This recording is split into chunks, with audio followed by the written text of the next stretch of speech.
Hey you guys, I got my brother here with me, so I'm going to do an update video, get to talk about some plants and share all the changes that have happened in the last couple of weeks. I've been traveling a lot still, even after Hawaii, and so I just got back from a weekend trip.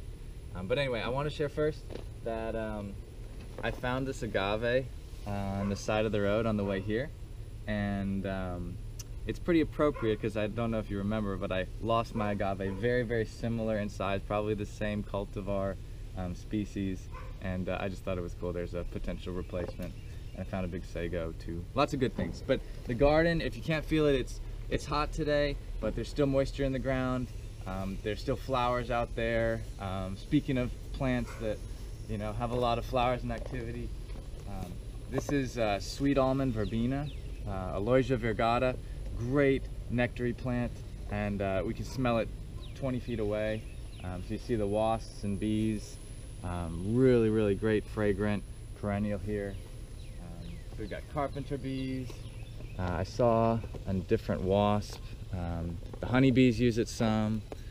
There's a honeybee right there, and lots of activity. So lots of life in the garden.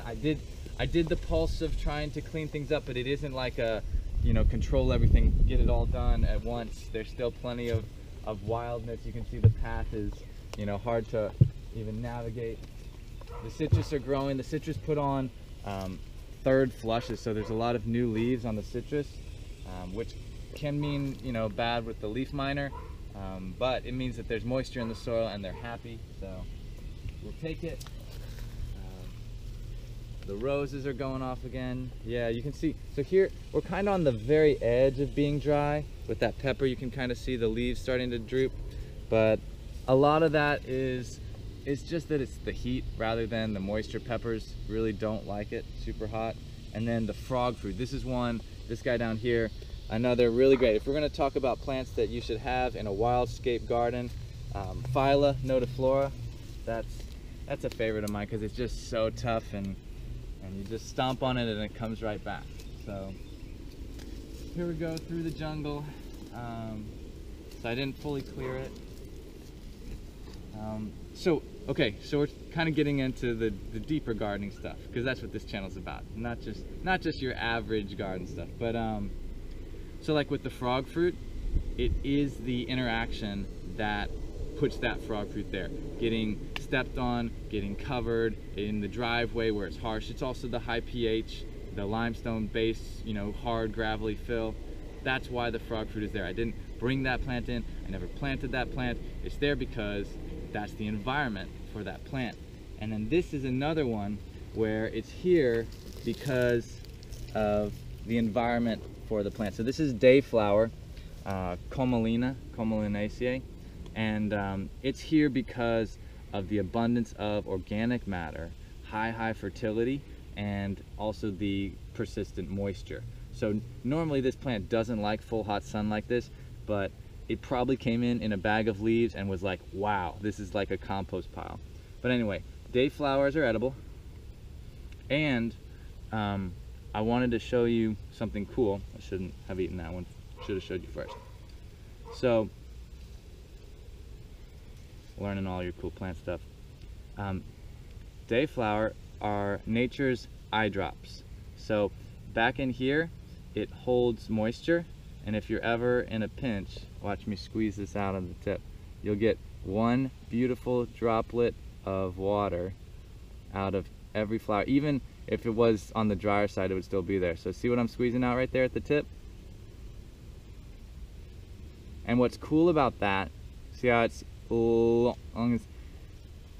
got like some of the, all right, I shouldn't talk without, it's got other stuff more than water in it, and it's a perfect eye drop in that it has, I guess, the salts or whatever, the balance of that. You can put it in your eyes and it'll help soothe them if you ever have dry, itchy, red eyes. So that's nature's medicine. And as far as the taste, you can taste a little bit of it. If you eat aloe vera, it's a lot of that same like mucilaginous taste, but essentially just a leafy green. So plant that I didn't intend to bring in here, and you'll see it coming in everywhere because of the high organic matter. but a plant that has value, right? I'm not gonna have red eyes, not with this plant around. So we probably covered it a million times, but there's Turk's cap, okay? Really great, good edible. And here's the persimmon crop coming in. They still have a good bit of time left to be on the tree. But what we will see and what is coming off the tree really soon, if you look back there, so you know what those are. Those are pears. So this is Southern King, and it's young. I actually didn't need to let it hold on to this fruit, but I'm gonna leave them on a little longer. They'll come off when they're pretty close. But while we're here, more things to see. Look at all this beautiful seed. Maybe you guys know it from that little pink right there. This is Magenta Spreen, and I'm super excited that I still have a chance to harvest this seed, because this is the best. Here's what you're looking at. This is the plant to guerrilla garden with. A really great edible green. Anyway, if you want to see this guy down here, we got a little blueberry coming back strong. This was much smaller, so it's enjoying its new home.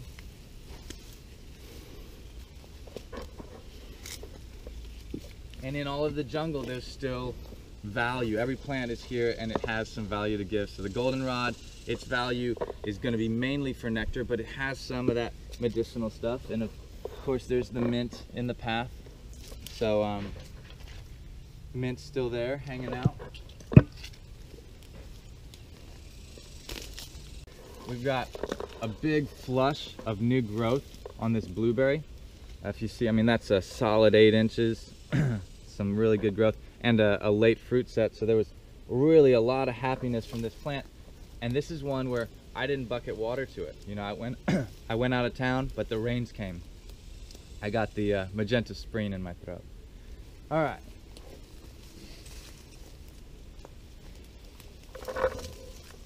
This is where the agave was, and I don't think I'm going to replace it. Actually, I actually appreciate the extra space.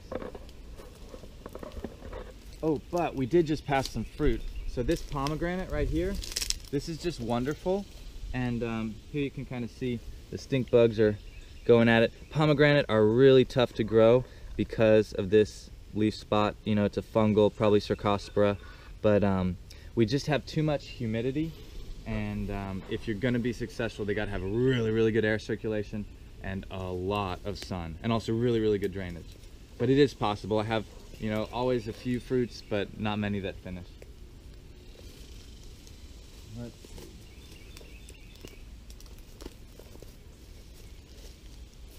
So yeah, what you're seeing is the change from the before and after. You're seeing, you know, that I took the vines off of this crepe myrtle and that persimmon behind. I took the vines off of this pomegranate right here.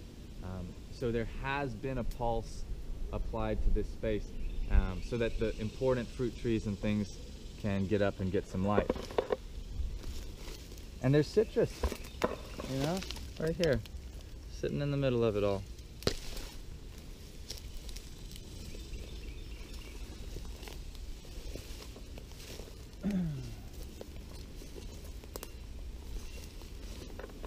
So the fruit seasons that we're coming into are jujube and pear and grape. Those are our very early fall, late summer crops. And we'll also get to see quite a few passion fruit. They probably will hang out on the vine for a little bit longer. But right here, if you want to come in, we'll see some jujube. These are not ripe yet. They're going to get a good bit bigger, but they're fast. They're not necessarily, you know, ones that have to sit on the tree a whole year.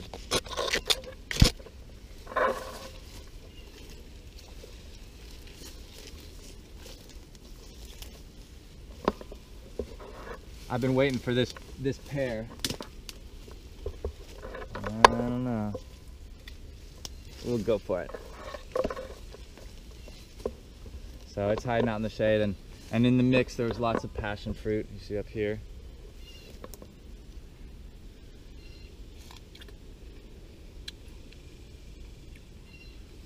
All right, so this pear is starting to get a little bit on the mealy side. It was quite ripe on the tree.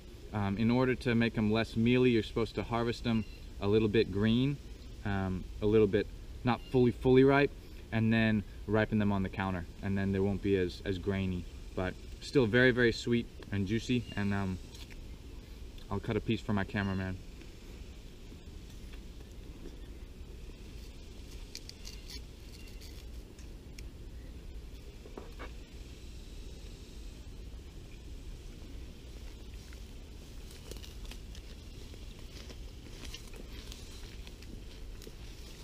All right, so here's an area where you can see I just recently have been. I did some cuts to make the path wide again and just keep the vines and everything back. And that's the kind of the pulse of it. And in the midst we have roses about to bloom.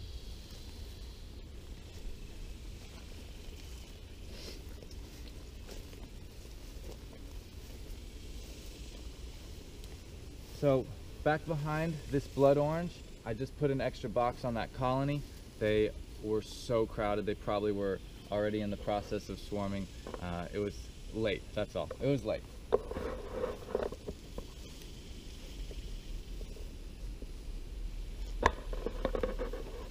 And I took honey off of these boxes, so I ended up just taking one box off of each of the 3 colonies, and the one on the right was crowded enough where I got to immediately put a new box back on. The others shrunk down a little bit just to keep them extra crowded for the beetle pressure for the summer. I also came through and did the big pulse to cut back the tall weeds. And yeah, so here's some more pears. We could grab one of these. Massive, huh? Look at how big that is. This one's a pineapple pear.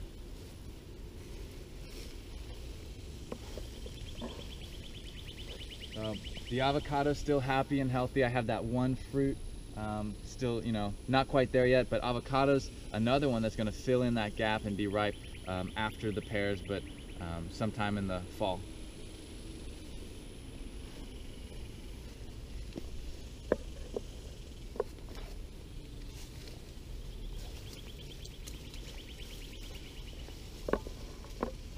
So here it's pretty jungly.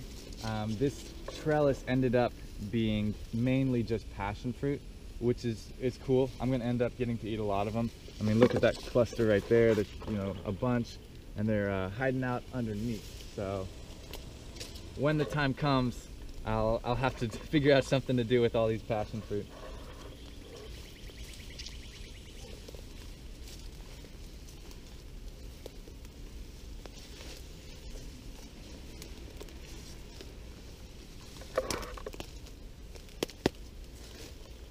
I ended up not getting any falsa berries, and there's one left, but it's small and hard. So right now this tree is on probation. It's not necessarily earning its place in the garden as far as like amount of fruit produced and ease of harvest and everything like that. So we'll see.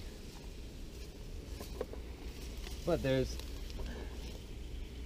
tomatoes popping up everywhere. These are the wild cherry tomatoes there. They're minor. Most tomatoes, so you see there, you know, they fizzle out in the heat. It just gets too hot, too many stink bugs. So yeah, the bees are out washboarding, hanging out. I did pull a little bit of honey, individual frames from that colony. This plant though, this is a really great plant to know. This is, all right, not the pepper vine, this one right here. This is a lemon drop pepper, and it's just a really great flavor. You know, not all peppers are the same. There's some complexities to it. So I really enjoy growing this pepper, and it's cool to see that it's got some fruit on it doing its thing. The giant passion fruit is getting up there, but I don't see any flowers yet. So we'll see if I get fruit in time.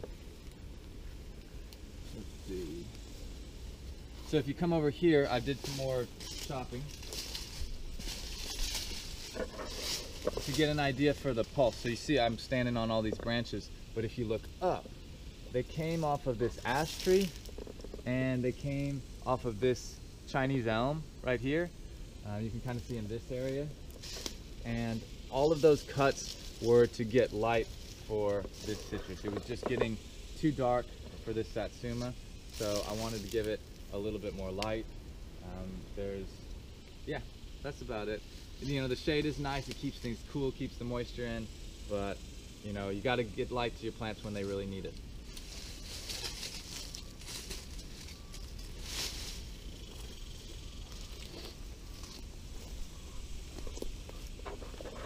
So we got a lot more dayflower on the ground, just doing its weedy thing.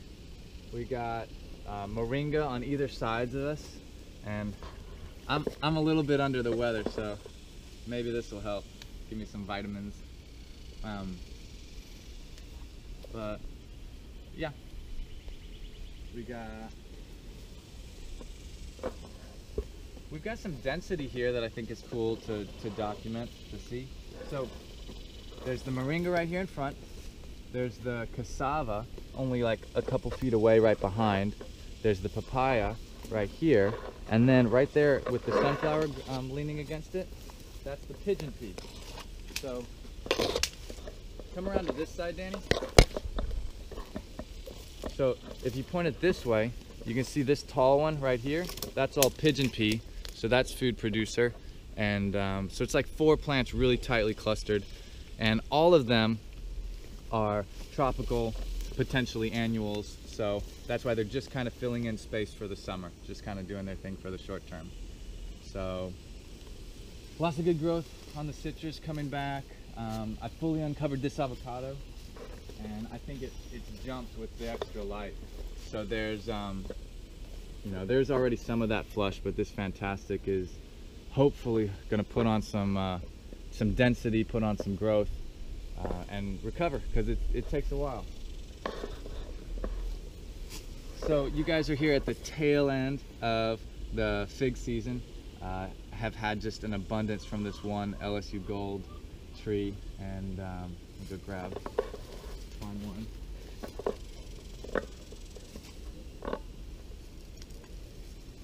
You got lots of goodies, but the season is basically over. Here's another good one. Cameraman? There. Thank you.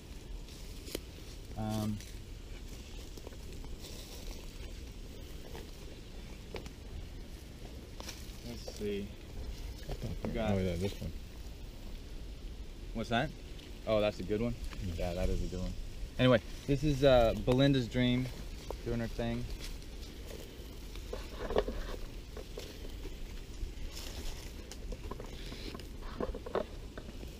And it's almost, oh wow, there's a cool Gulf fritillary butterfly up in there, but super dark shade. I want to make some more vine houses like this other places. I'm gonna figure that part out, but we've pretty much been that way. There are some new things like that papaya and cassava, but mainly it's just jungle.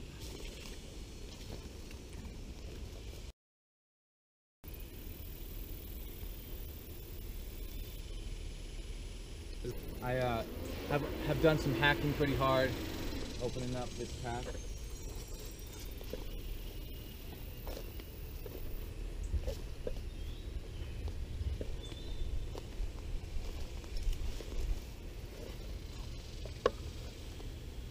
So this is guara.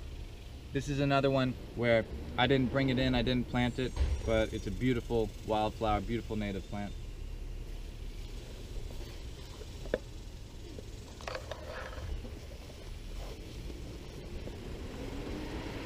And so this guy, I've struggled, come and see him.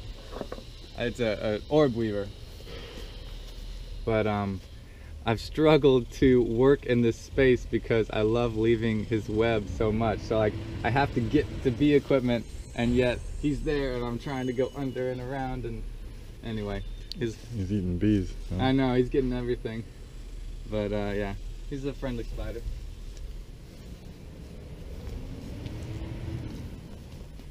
Alright, let's duck in and say hi to the chickens. This one elderberry? Yeah. Right. Elderberry? Yeah, that's elderberry. Yeah.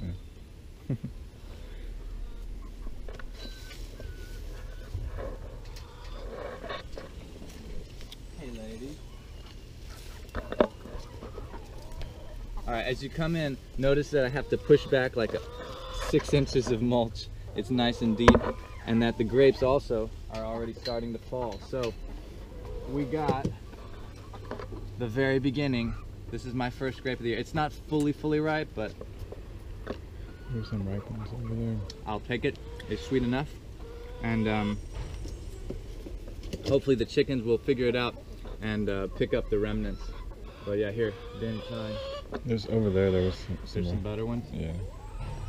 Now the grapes get decimated by the birds. The birds, like the mockingbirds, they love them. So this is going to be hard and fast season. We'll get on them quick. But these are nice little Muscadines. This is Ison. You want to try? Sure. Thank you. You probably want this pear. Let me have one more bite.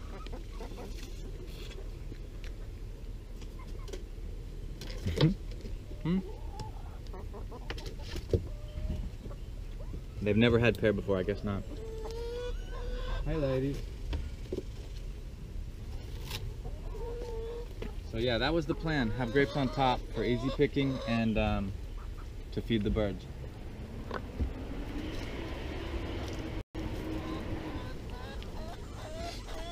And if any of these are way sweeter.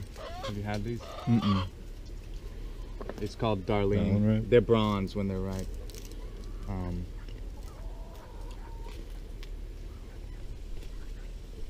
That was decent. Just in the next couple of days, they'll be good.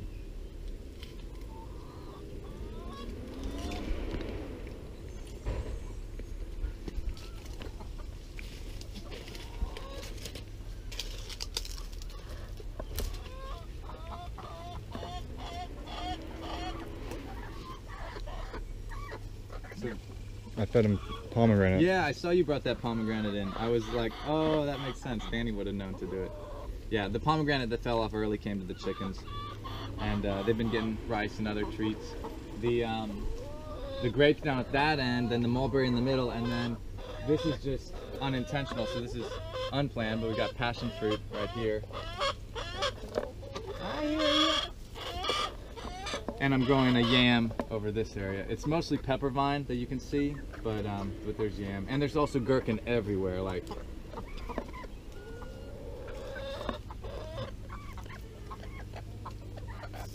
that's something we might do today, is pick gherkin for the market.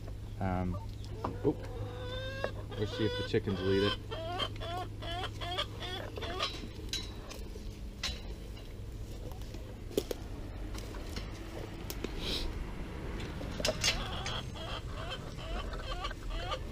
So over here, we got more pears. This is a really good pear called Tennessee. It's been pretty productive, and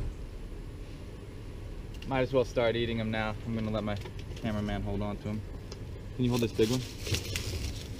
But, so I got another project. So we got, that's the trash truck. We got our summer beans, our cowpeas, going strong, just covering everything, climbing up those sunflowers. They're making some food that'll probably end up just going to the chickens or getting saved for planting. But if we come past here, past the sugarcane,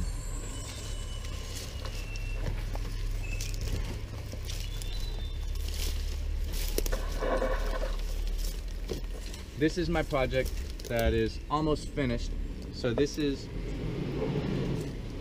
two 330-gallon IBCs that are going to be water for the chickens and water for the blackberries that we didn't really look at, and water for the sink for washing after the chickens.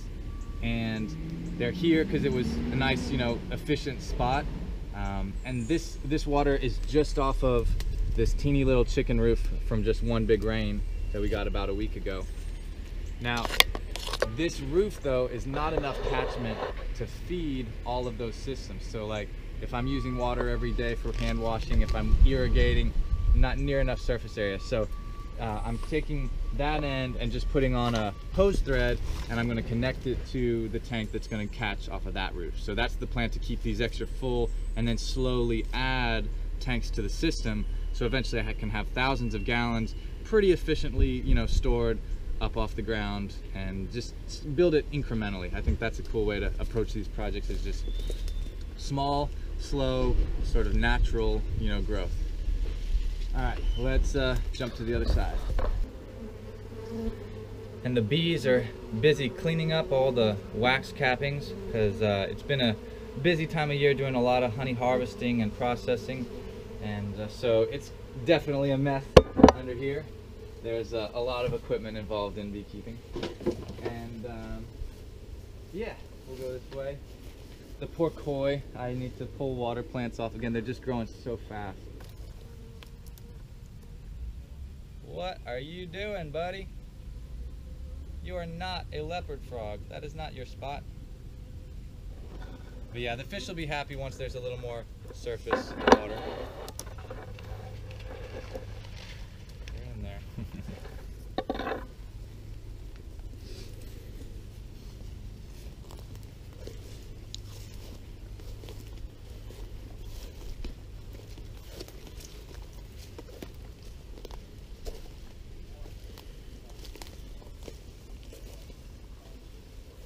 But really, everything is happy. There's enough moisture in the ground that things are doing all right. There's some figs here that are a little later than the others. Oh, it's close enough. It wasn't perfectly right, but pretty good. There's another one there. Yeah, I'm sure there's some really good ones. But yeah, I mowed, keeping on top of the grass, keeping on top of the jungle.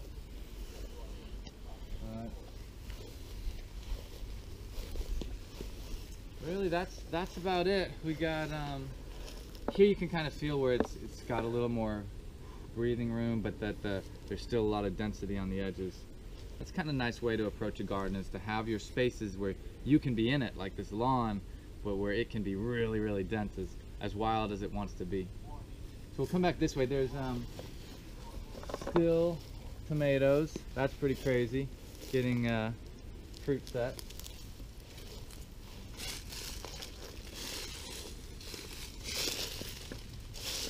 And kumquat getting set in the shade. You're gonna have to watch your step over here because of all the branches that I dropped out of these trees to make light.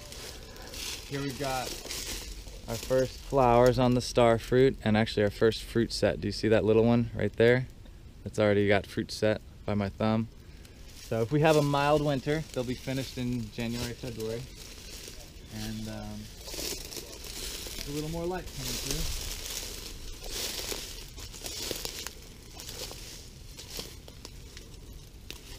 The yam is rocking up at the top, so if you look down here, come in past these papaya seedlings, we can kind of get an idea for how it's doing by taking a peek right here and get a feel for the size of it. It's actually still pretty small. That's like baseball size. It'll get bigger though. You can tell the chickens spend a lot of time back here. There's lots of patches of bare ground. I don't really care for that. I'm gonna try and, it lets the moisture out.